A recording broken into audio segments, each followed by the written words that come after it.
So many of us think that the next time management system will be the answer to being more productive, to getting us on top of our work, our chores, actually our entire life. Well, what if no time management system exists that can overcome the notion that we are finite humans in an infinite world? The award winning journalist and author Oliver Burkeman sets out to rearrange our brain and accept that it just won't get done. Rather, his new book, 4,000 Hours Time Management for Mortals, gives us a strategy for answering Mary Oliver's question: what is it you plan to do with your one wild and precious life? And then he helps us figure out how to make that happen. So we have plenty to figure out here. And Oliver, welcome to Just the Right Book. Thank you very much for inviting me. It's a pleasure to be here. So one of your previous books was titled Help: How to Become Slightly Happier and Get a Bit More Done. And in your new book, you cautioned that we won't be getting it all done. Isn't that contrary to your previous book, or did that book lead to this book? I don't think it's contrary. That book, that was my first book, and it was really a collection of my columns for The Guardian, and then I did a book in between. But I guess the idea in that subtitle, How to Become Slightly Happier and Get a Bit More Done, was to sort of draw attention to the modesty of the goal. And I think it's in keeping with this book in the following sense. I think getting a little bit more done may be no good at all compared to getting an infinite amount done, but it's a lot better than not getting anything done. And I think that kind of idea of going to find ways to become infinitely productive and infinitely efficient is the one that sort of resurfaces in a hopefully more fully worked out way in this book. I think in both cases, and I think this probably does run through pretty much everything I write, there's a kind of pessimism that involves facing up to the way reality really is, no matter how much we might wish it to be otherwise. But it's a pessimism, I really hope, that is a prelude to something very, very optimistic and positive and proactive and empowering, which is like, once you see how things actually are, that's when you can sort of give up certain futile attempts to do the impossible and sort of pour your attention and your focus and your energy into what is possible without tormenting yourself about the fact that you're not superhuman.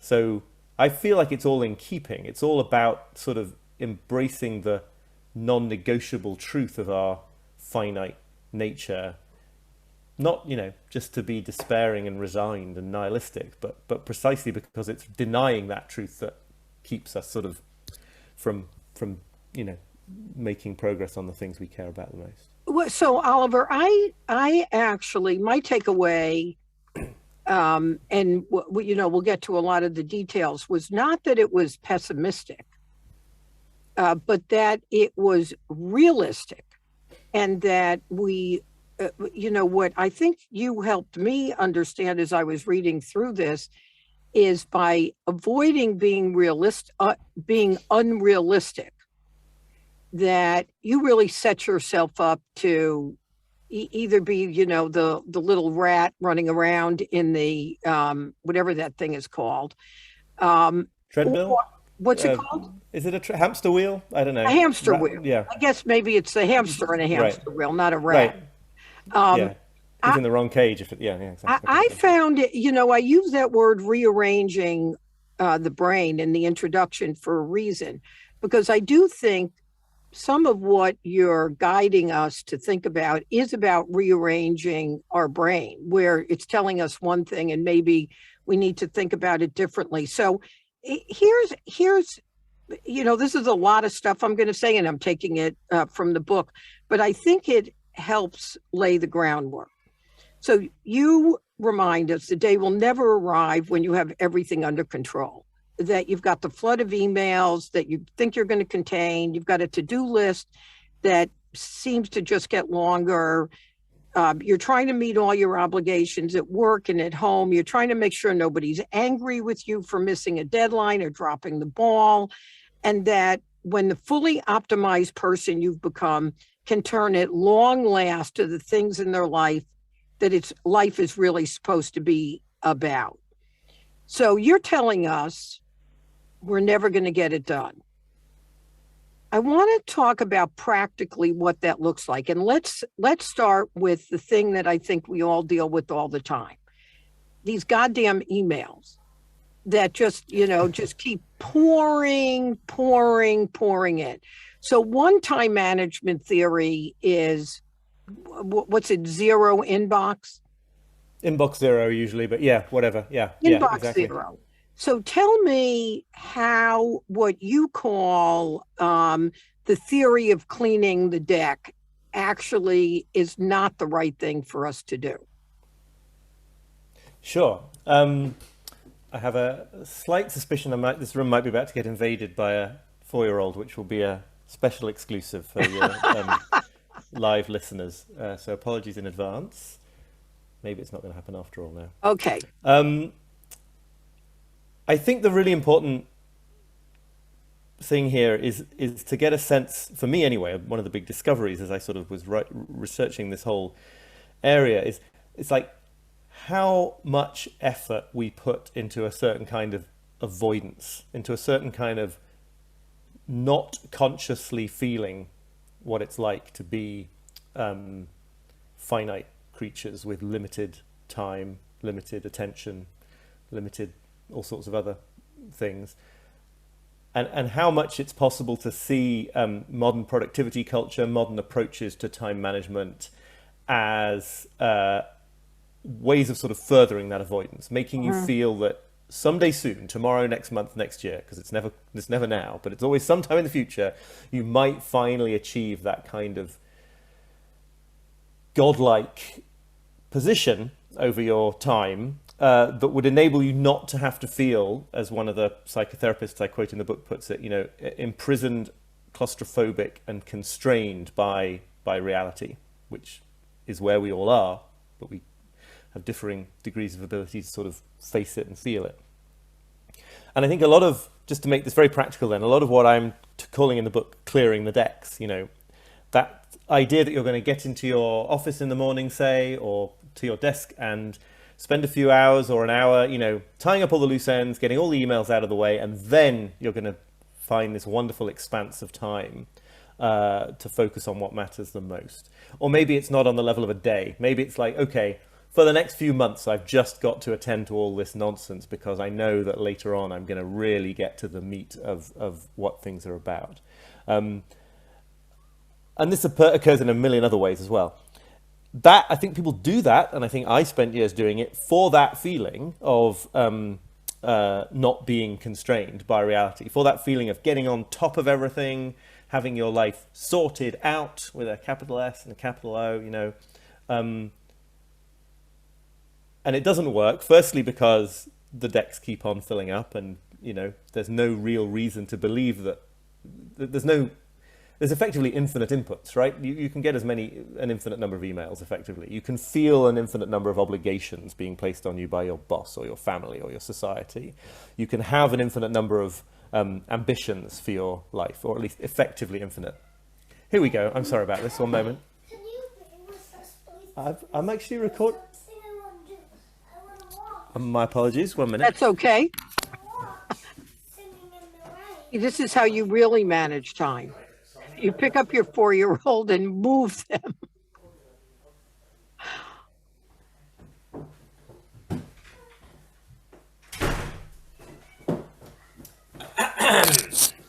I'm sorry about that. Oliver, that's really a good example of how no matter what you try to do, can't do them both at the same time. Right, exactly, yes, yeah. Idea. I think that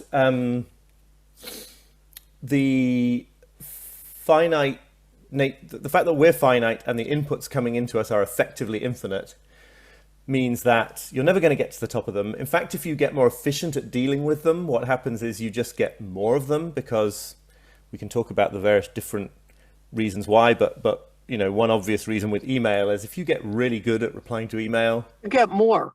you get more replies to your emails and you get involved in more email conversations, and you get a reputation as being responsive to email, so more people email you, and it all sort of, this is Parkinson's law by another name, this famous observation from the 50s that work expands to fill the time available for its completion.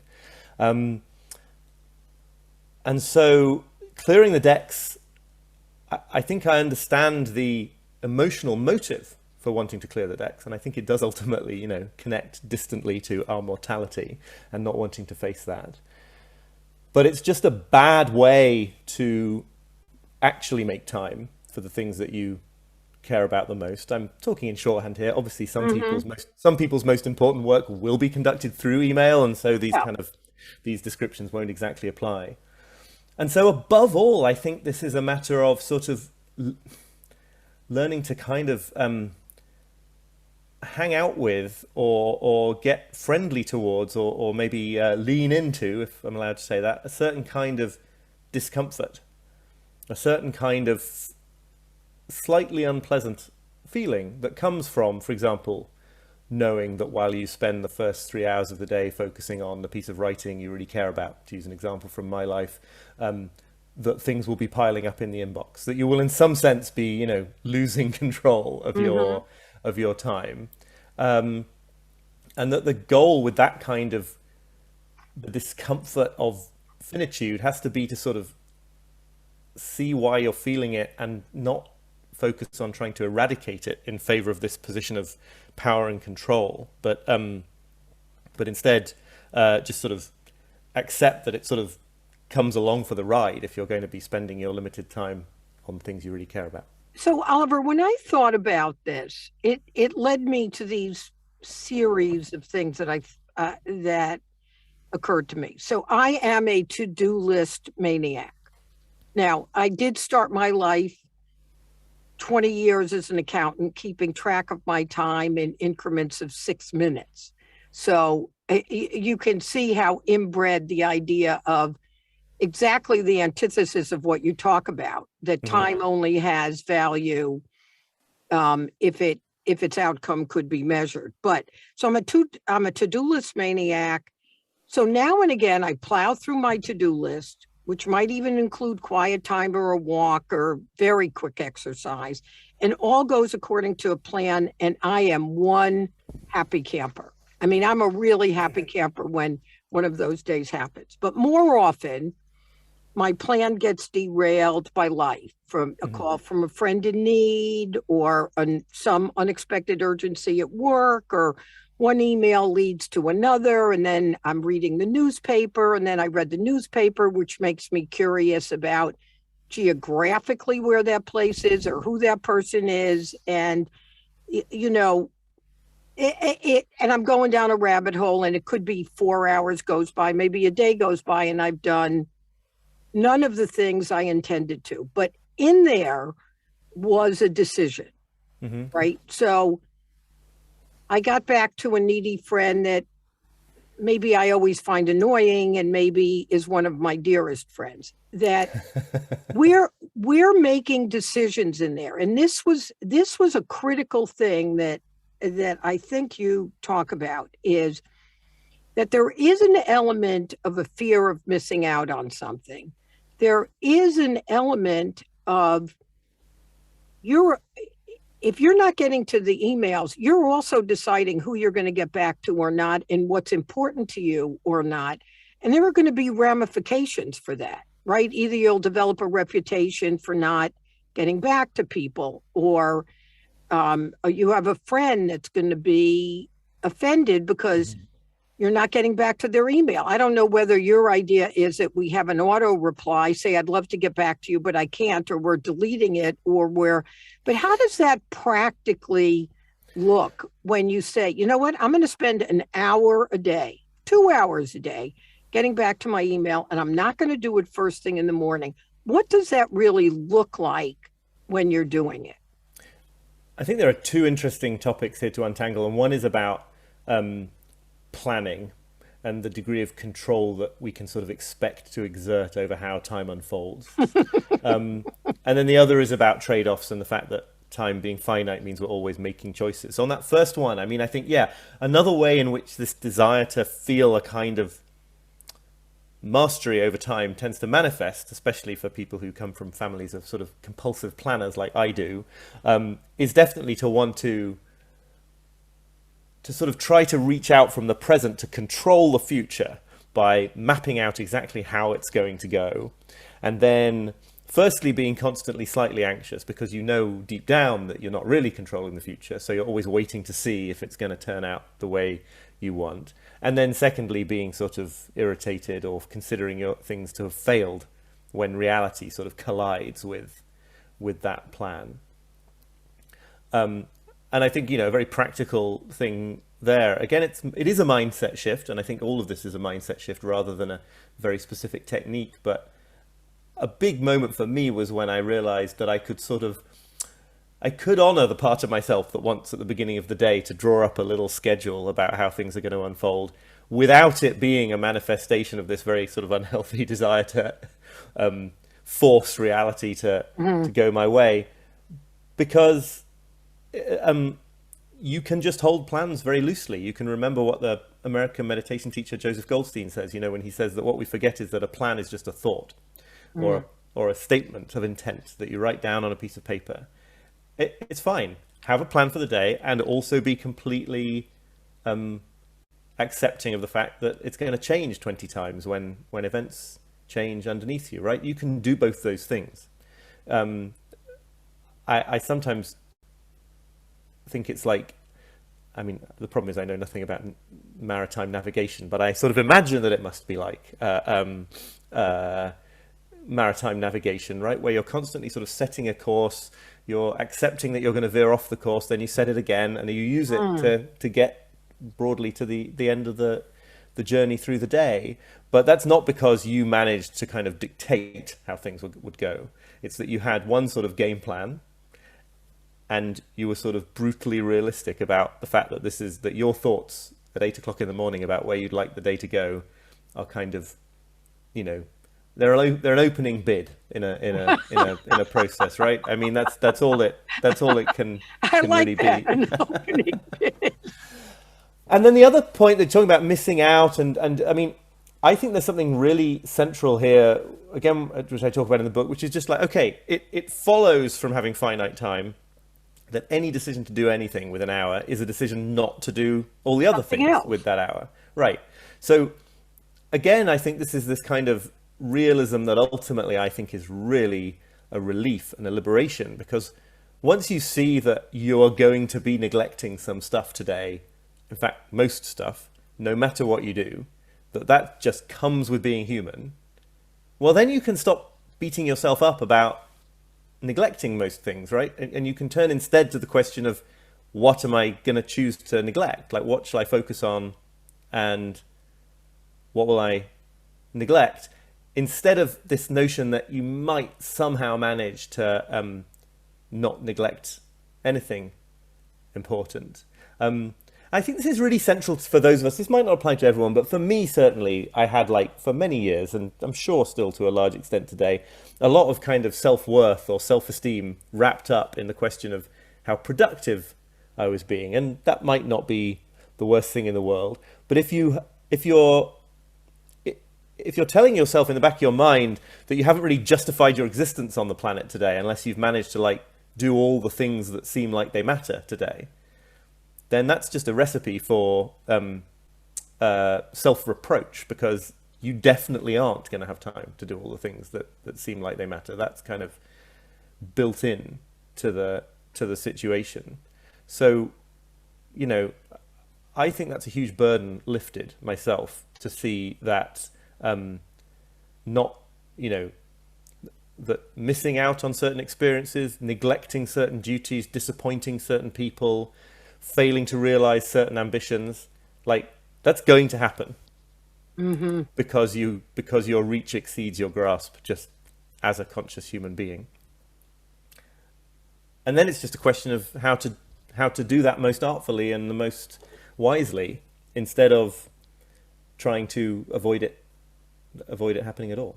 Well, and that was a wonderful summary of the piece of the book that I found the most impactful, is that all of us, for different reasons, or many of us, not all of us for sure, but many of us for different reasons, have a sense that productivity is tied to self-worth, right? I'm the daughter of Holocaust survivors. Like, they got picked to live, so I damn well better get something done, right? But one of the big takeaways, I think, from the book, and we'll get to it later in the conversation, is the sort of core of life, which is determining how your self-worth is measured by something that is unique to who you are, not necessarily to a productivity standard. And I think we live in a capitalist society, which I don't have a problem with that, but it by definition evaluates your self-worth by your productivity or your net worth or your something else. So a big piece that I thought of as I was reading the book, and you go through some of this, is to detach those things. And that's the critical step of it. And you talk about this idea of planning for the future while trying to live in the present in a baby training, which I thought was an interesting example. So share that, because I think that epitomizes it in a way that many of us can understand very quickly. Sure. I mean, I think if you are the kind of person who buys books of advice and then you become a parent, you probably buy a bunch of books of advice on parenting. And I certainly did that, and wrote a big piece for the Guardian about it eventually. And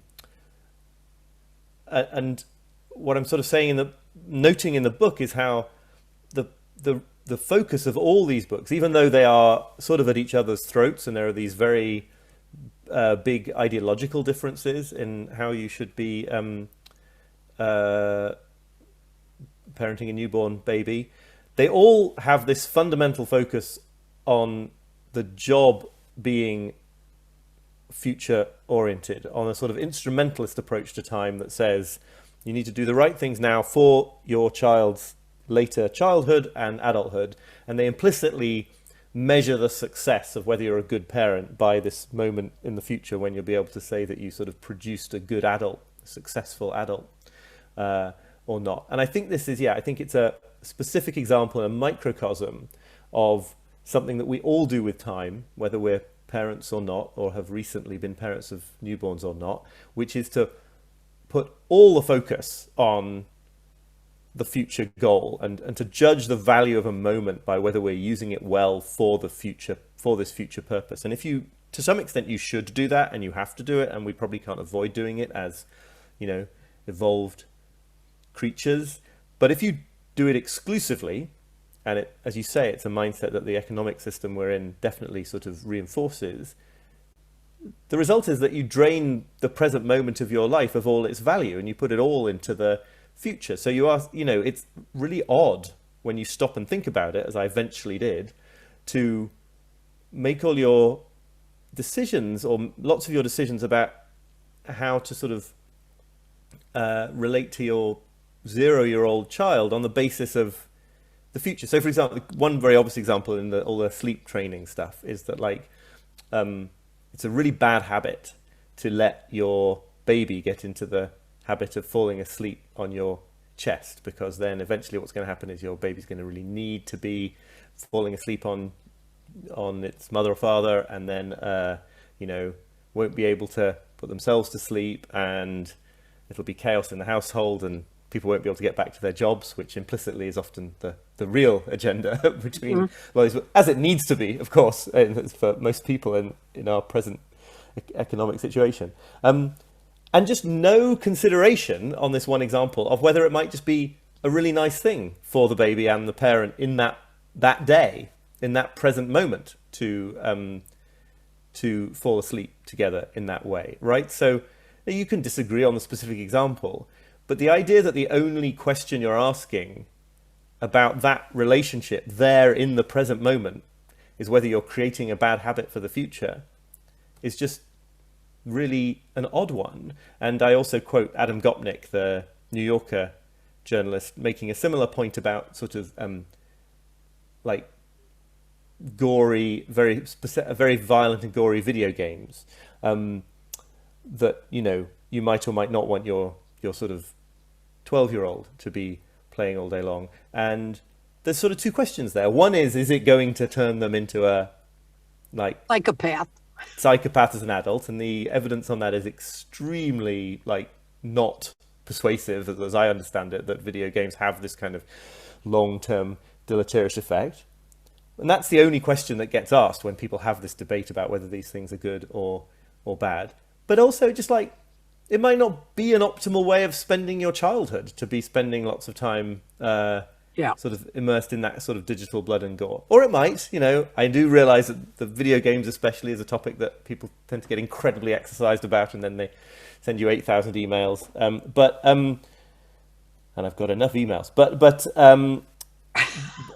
that's just another example of why make the question should not only relate to whether time is being used well for the future, but to whether it's being used well right now, because childhood is its own thing and isn't only a rehearsal or a preparation or a training for adulthood.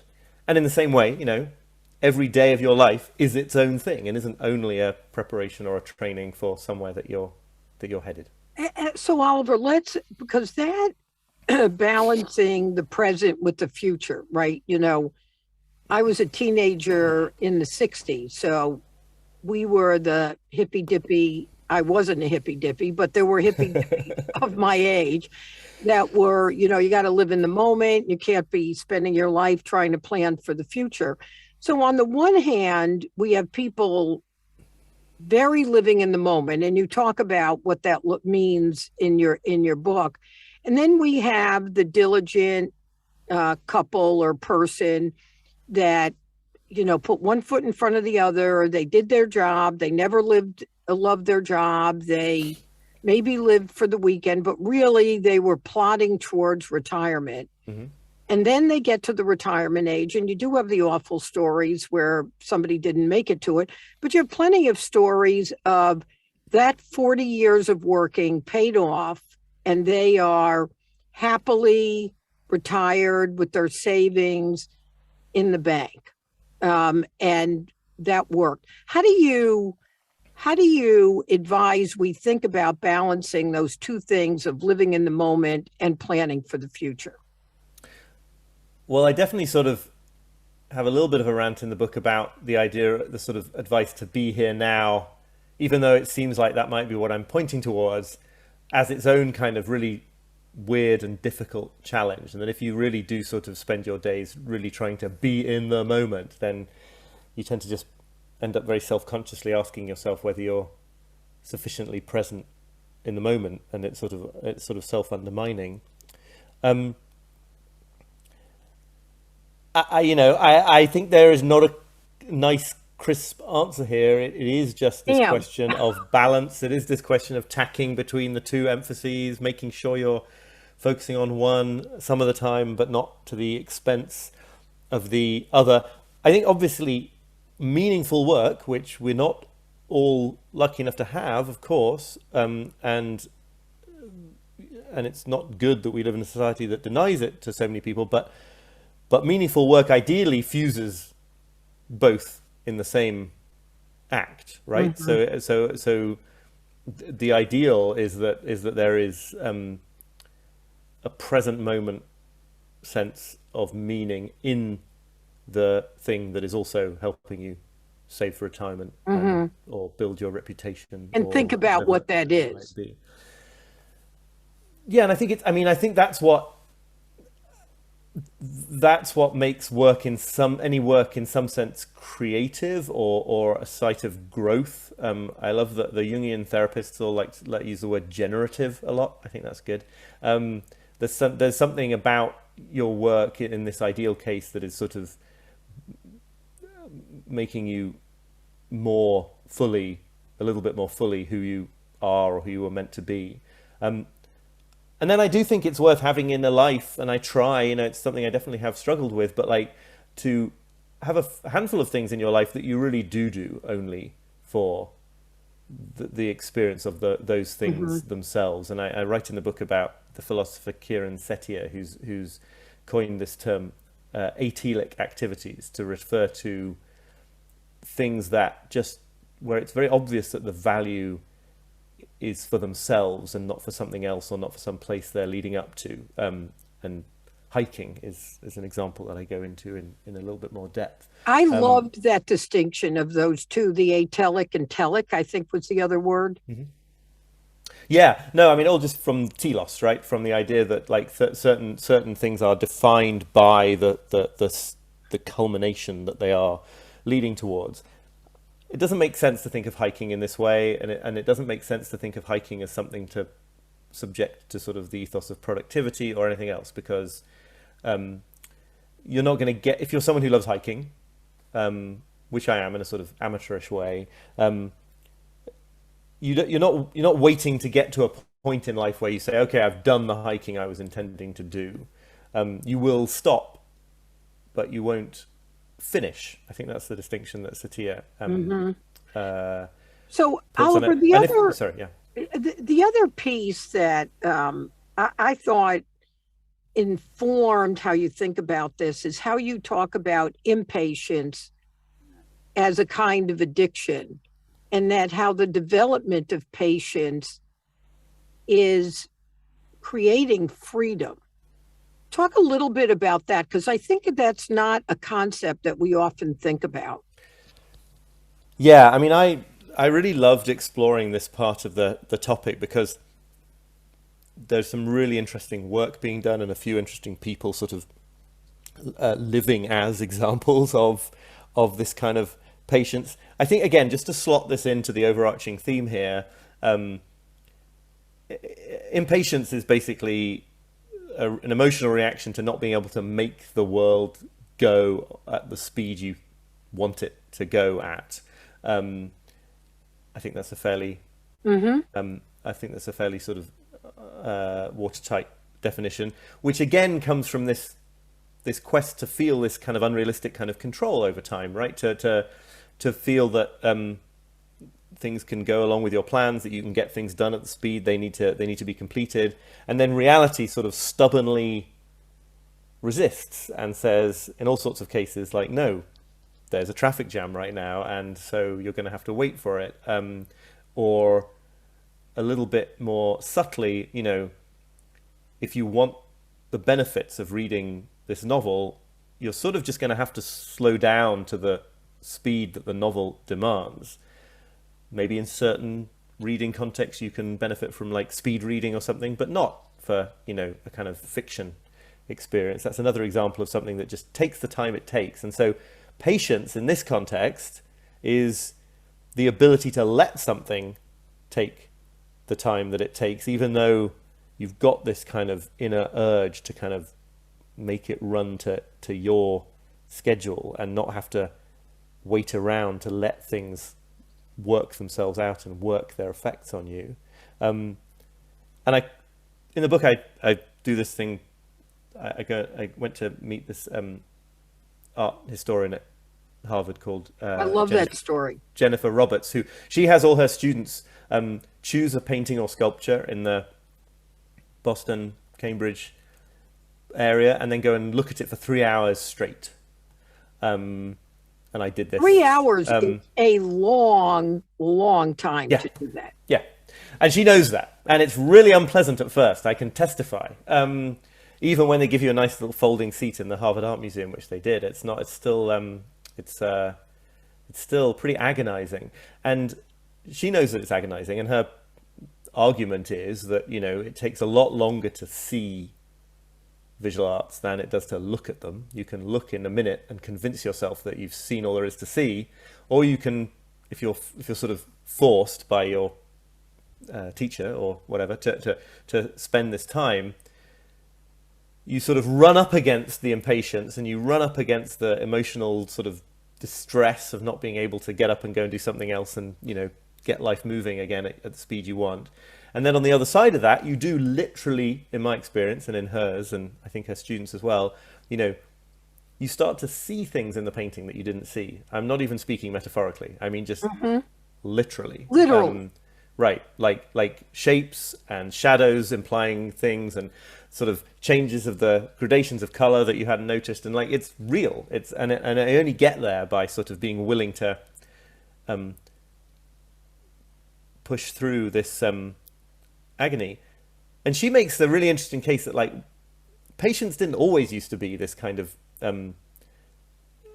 like, I think if you go back decades and centuries, it's a very sort of passive virtue. It's the kind of thing you tell people who to sort of, who don't have power in that social structure, to sort of make them reconcile themselves to their position. So you can imagine sort of the ethos of patience being taught, as it was, I think, right, to sort of housewives in eras gone by, while men occupied the public sphere and did exciting things. Their job was to wait patiently at home. And that's like, you know, that's a sort of so it's something that can sort of reinforce existing power relations. But Jennifer Roberts makes this point that as society hugely accelerates, the ability to resist that acceleration and to not go at the speed that everybody wants you to go at and that life seems to move at, that becomes not a way of accommodating yourself to your lack of power, but actually a form of power. It's a way of resisting, and a sort of subversive way of you know, gaining an edge, really, because the environment has changed around you so much that now, like, the ability to, it's gone from like, oh well, you should not expect excitement in your life because we live in a sexist or various other kinds of society where you know, you have to sort of reconcile yourself to that, and it's gone to like, well, no, excitement so completely saturates every moment of our days that the ability to not need that for a while you're waiting for something to unfold is actually really, you know, that's a professional advantage and kind of a superpower. And you know, Oliver, you talk in the book about the Sabbath, and not in a religious sense. I grew up Orthodox Jewish. We observe Right. Shabbos, meaning Saturday, at least for the years we lived in New York, where you know, you couldn't work, you couldn't touch electrical things, you couldn't turn on lights, you know, that you actually were removed. Now, in those days, we didn't have all the onslaught of distractions that we've got now. But, you know, you bring up the idea of creating a day that doesn't need to be religiously attached, but is a day where you impose a restriction on yourself. Do you find yourself doing that? Do you see more people trying to take a day or a half a day and just absolutely isolating themselves from distractions? I mean, I think it is on the rise. I think the thing that I sort of try to be very realistic about in the book is, you know, that you see this thing happening. People talk about taking digital Sabbaths. I have tried a little bit as an individual, and we have tried a very little bit as a family. Although it begins to get, again, I think you need to sort of think about it carefully, because it begins to get a little bit sort of bloody-minded in a way. If you're going to sort of, you know, we often have a very lovely Sunday in this house that involves our son spending a good hour watching TV at some point, and you sort of like to deliberately remove that. Just makes like makes life less restful, not more restful. But also what's so important, and what has been in religious tradition so important about Sabbaths, is not that you are taking a day off things, but that everyone's taking the same day off things. Mm.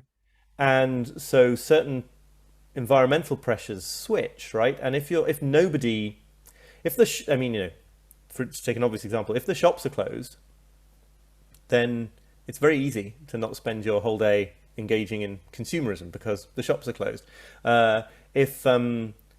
If everybody is stopping work for that Saturday or that Sunday, and is sort of in a mode where they're expecting you to sort of to people to call on their neighbors or something, which people don't really do it spontaneously anymore, then it's much easier, because if you knock on your neighbor's door, the chances are they're waiting for visitors like you. So there's a really important point here about synchronizing time off, and the degree to which we've sort of created this massively desynchronized society at all levels of economic privilege, right? Because if you're sort of working at a fulfillment center for a big box retailer, you're going to get called into work on these totally unpredictable, awful schedules. You can't organize a life around them. But also, if you're a sort of freelance laptop person like me, and you have a lot of autonomy over your schedule, you still find that you're not synchronized with anybody else's in your sort of social circle, because they're all doing the same. So there's this big problem of sort of being out of sync with each other, and it's difficult to see what you do about that on a macro scale that doesn't involve some kind of some fairly big government things in terms of sort of telling people when they can work and things like that, which I'm not sure I'm a supporter of. So it's a Well, so difficult the question that it brought to my mind, you talk about digital nomads, and certainly with the pandemic, we've seen people take on remote work at a level that we never would have imagined. And there will probably be a certain amount of stickiness to what that looks like. And I'd be curious as to what you think is sticky or not. But you talk about the digital nomads, this idea of working whenever you want. That all sounds great, but at the end of the day, the loss of communal time.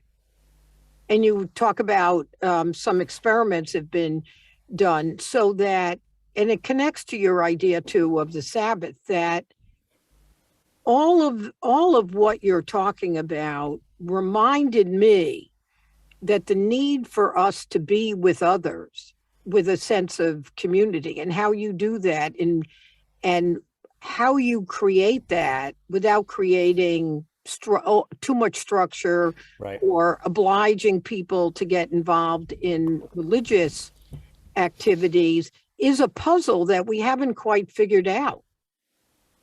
right, absolutely. I think I think the thing about digital nomadism, I sort of bring it into the book. Not many people are actually digital nomads, I get that, but I think it's a sort of it's the most distilled version of this kind of ideology of time that a lot of us do share, which is that we all think that the ultimate, or we often think that the ultimate ideal world would be to have total freedom over when we did what. And we may not all do it by sort of taking our laptops to tropical beaches or whatever, but we sort of do think that, autonomy over our schedules is the ultimate thing. And then what you find, if you do that, to take it to an extreme, is that it is kind of lonely, because in the case of the digital nomad, you're sort of cropping up in new places with no roots and nobody you know, and you can't do the sort of ordinary things that with other people, because you're just not in their patterns. It's an interesting thing. It's an interesting challenge right now. We just moved from Brooklyn to North Yorkshire, only sort of for a year, as far as we know. And I do have family and friends fairly nearby, but you come to a new place and you're like, wow, I've really got to like put some effort into embedding myself into other people's rhythms. And the obvious ways that you can do that are to join organizations and clubs and societies, right? I mean, they count for something, and they reduce your temporal sovereignty in a small way, because if they meet at 6:30 p.m. on a Wednesday, you have to go then if you want to go to the meeting. You can't choose when it's going to happen. And in return, you get community. But that then makes it obvious to see as well why so much more home-based working and so much less in real life socializing is going to be detrimental to all of this. So, Oliver, before we get to the close of this conversation, and a couple of very helpful things that I think you bring up in the book. So, you wrote a column for a long time for The Guardian called "This Column Will Change Your Life." You've written 2 books that are focused on happiness and being happy. You have a email newsletter which I've subscribed to called The Imperfectionist. Thank you. So I'm curious, Oliver, if you have found that you have moved along a continuum that has improved the quality of your life, and where do you find the frustrations? Because I don't have to tell you that, we might think knowing what the answer is the way to having the answer, but in fact, knowing the answer is a hell of a lot easier than doing it. So Oh, yeah. what's that been like for you? Because you're more knowledgeable about this than most of us are. Yeah, I mean, I think that sort of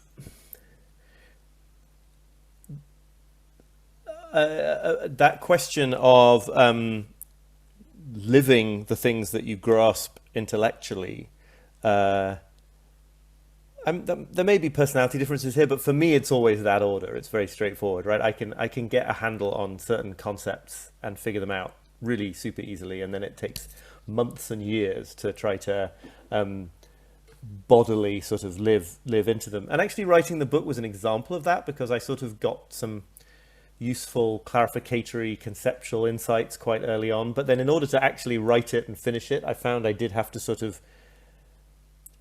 at least somewhat change in ways that are expressed in the book, to become more okay with neglecting certain other things in order to focus on it, to sort of move past a certain kind of perfectionism with how I was going to end up expressing it. So actually the act of writing the book was an example of that. And I think, the big thing for me was when I sort of realized that this was never going to, that it never ends, right? I mean, you never find the perfect and final way of organizing your day. You never consider that you've fully integrated all the insights that you've had into the way that you live your life. And then there's this other complicated effect that happens, I think, for a lot of people, certainly for me, which is you reach further as you do grow, and you learn to face reality in a little bit more. I'm certainly not claiming anything like having done all there is to do in this regard. You sort of then bite off bigger challenges, and then so then it often feels like you're not making progress, because just to focus on work, for example, I have as I have become, I think, a little bit more comfortable with the kind of inherent risk of certain career directions and things I want to do, you then take a slightly bigger risk, and then you're up against that. You experience the challenges and difficulties of marriage, say, but if I had remained in my early adulthood mode of total commitment phobia, I would have never got myself into that relationship to even experience those difficulties. So there's this kind of really interesting dynamic where you the more you can take on of the world, the more you do take on, and then it feels like it's just as much of a challenge as it was a couple of years ago. I don't know if that resonates with Well, I think that your makes experience. you human, Oliver, because I'd be a little bit worried if you told me you read all your advice, you put it in place, and you didn't have any, because it does feel like a process, and at the, towards the end of the book, you talk about a book with a funny title. The book is called "The Universe Doesn't Give a Flying Fuck About You." But I'm going to read this paragraph that you wrote, because I think it adds another element that informs us how to, this is a journey. This is a process, right? You're not going to wake up. You're not going to read your book and wake up tomorrow and it's all going to be right. I read this book carefully. I want to go back and read it because I think there's so much for us to think about. But this paragraph I thought was so, I thought it was cool. I'll use that word, even though I hate Great. that. No.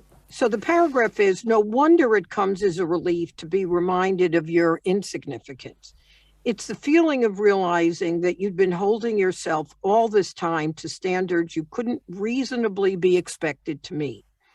And this realization isn't merely calming, but liberating, because once you're no longer burdened by such an unrealistic definition of a life well spent, you're free to consider the possibility that a far wider variety of things might qualify as meaningful ways to use your finite time.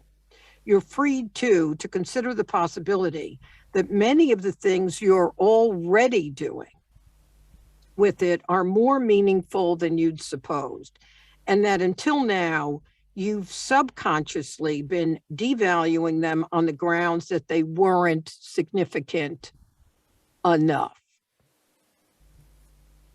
Comment on that paragraph, because I think that's so powerful.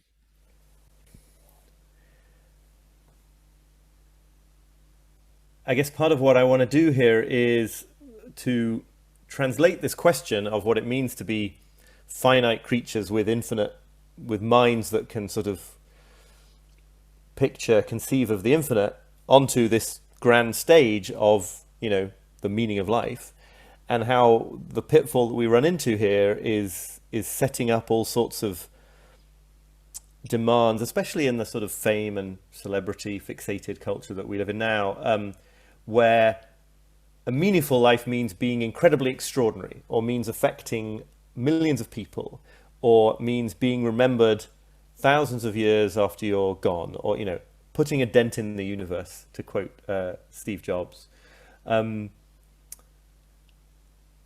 I think that's sort of naturally where your mind is going to go if you have this notion that, it might be possible to become a kind of God over your time. But that's really odd when you stop to think about it, because do you really want to say, maybe the problem there is not that you haven't yet managed to sort of produce the work of art that's going to be remembered 1,000 years from now, but that you're using a really odd definition of a meaningful life. Why?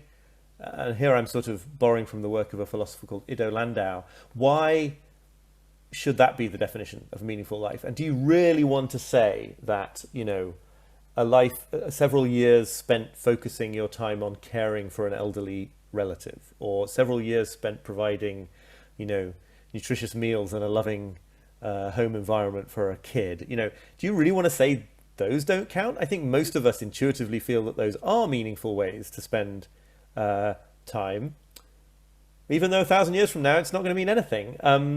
Right. And likewise, just in the sort of creative sphere, I think it would be, I have all sorts of ambitions for this book, of course. I would love, tons and tons and tons of people to be affected by it, but I don't think it's a meaningless endeavor if a few people are reached and by it and it resonates with them. And I don't think that you should not write a novel because it's probably not going to be remembered like the novels of Tolstoy. And I don't think you should, if you can, and it gets interesting in the context of sort of political activism and environmental activism and things like that, right?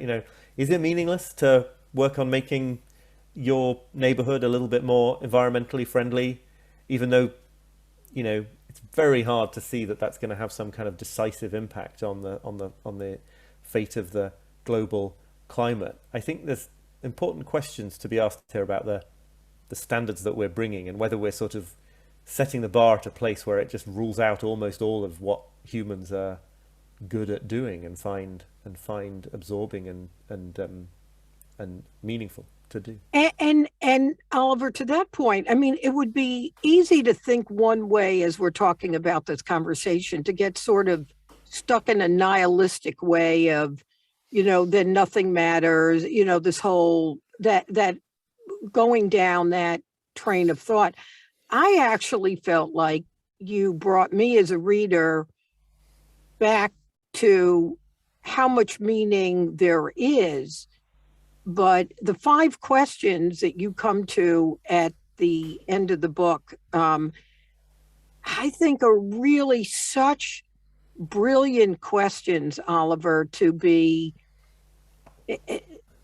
I would encourage everybody to look at and then go back and read the book. So the questions are: where in your life or your work are you currently pursuing comfort when what's called for is little discomfort? Or are you holding yourself to and judging yourself by standards of productivity or performance that are impossible to meet? Or in what ways have you yet to accept the fact that you are who you are, not the person you think you ought to be? How would you spend your days differently if you didn't care so much about seeing your actions reach fruition, like what you're talking about with climate change? And in what areas of your life are you still holding back until you feel like you know what you're doing? Because they really get to the notion of meaning, the reverse of what we're talking about. But as you say at the almost end of the book, that in terms of reaching the greatest heights of productivity, accomplishment, service, and fulfillment are accomplished by understanding you're a limited human, not how many people you're helped or how much you got done, but that working within the limits of your moment in history and your finite time and talents, you actually got around to doing and made life more luminous for the rest of us by doing. And I love the sentence. Oliver. Whatever magnificent task or weird little thing it was that you came here for. And to me, in reading this book, that's the liberating notion, right? I don't need to be Oliver Burkeman. I don't need to have been an award-winning journalist. I can't write well anyway. Don't use me as the example of. And anyway, carry on. Yeah, whatever. But or anybody else, we all pick someone, right? We all pick someone else that we think's got it all together. My friend Miriam always says we're always going to fail by comparison because we compare our inside self to their outside self. Yeah, right? Totally. Yeah. You got to lose. You're going to lose in that comparison. And so I think this idea, the weird little thing it was that you came here for, is a big gift, Oliver, that you're giving to your readers. I think that's a lovely, liberating notion that really will go. Let's go back to the title of your book. We've been talking with Oliver Burkeman, the author of 4,000 Weeks, Time Management for Mortals. I do think you help us think about just how we want to spend those 4,000 weeks that make up an 80-year-old person's life. So thank you so much for writing it. Thank you for spending an hour in conversation. And I urge our listeners to pick up this time management book, because it's not really a time management book at all, because I do think it'll rearrange our brains a little bit. Oh, well, thank you very, very much for that. And yeah, it's been a real pleasure to talk. I've really enjoyed it. All right. Well, thank you. And you can go back to your 4-year-old who's probably like on the other side of that door behind you. I'm glad he made a little appearance, but yeah, I'm also glad it was only little. That was good. Thank you so much, Oliver. Thank you. Be well.